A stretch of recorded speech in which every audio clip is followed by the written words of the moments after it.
নমস্কার বন্ধুরা, তোমরা সবাই কেমন আছো? আশা করি ভালো আছো। এই গরমে একটু সাবধানে থাকার চেষ্টা করবে।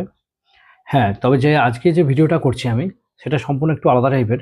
আর আমি এখন কিছু স্কিম নিয়েও ভিডিও করে থাকি, সেরকমই করছি। একটা হচ্ছে আমাদের আবাস যোজনার স্কিম। সেই আবাস যোজনার সার্ভে চলছে অলরেডি করে পশ্চিমবঙ্গে। হয়তো আপনাদের বাড়িতেও গেছে বা আপনাদের পাড়াতেও কোথাও গেছে, আপনারা দেখেছেন। এবং সেটা হচ্ছে 15 তারিখ লাস্ট ডেট ছিল, মানে আগামীকাল। কিন্তু আপনাদেরকে বলে রাখি, সেই ডেটটা বাড়ানো হয়েছে। আগস্ট মাসের 30 তারিখ পর্যন্ত করা হয়েছে এই ডেটটা। মানে 15 দিন আরও বেড়েছে। আপনাদের এখানে আরেকটা জিনিস বলার, যে আপনাদের পাড়াতে তো সার্ভে করতে আসছেই।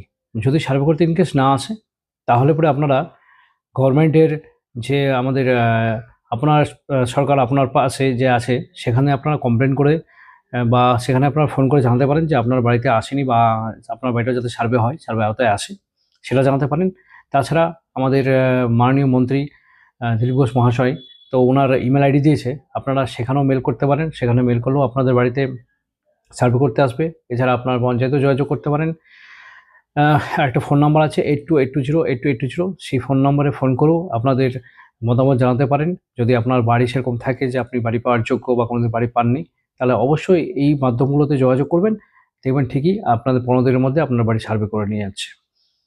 আর এছাড়া আরেকটা জিনিস, যদি কোনো অফিসার না আসে বা না আসতে পারে বা কোনো কারণে আপনার যোগাযোগ হয়নি, তাহলে পরে মনে রাখবেন আপনি নিজে বাড়ির সার্ভেটা নিজেও করতে পারেন। তার জন্য আপনার আধার কার্ড লাগবে। আর হচ্ছে আপনার যে মোবাইল আছে, মোবাইলে অ্যাপস ডাউনলোড করতে হবে। অ্যাপস ডাউনলোড করে ফেস অ্যাপ একটা আছে আধারে, সেটা ডাউনলোড করতে হবে। দিয়ে আপনার অথেন্টিকেশন করে নিতে হবে ফেস দিয়ে অথেন্টিকেশন করে আপনার যে জব কার্ড আছে, সেই জব কার্ড দিয়ে আপনি সেখানে অ্যাপ্লাই করতে পারবেন আপনার ঘর সার্ভের জন্যে। নমস্কার।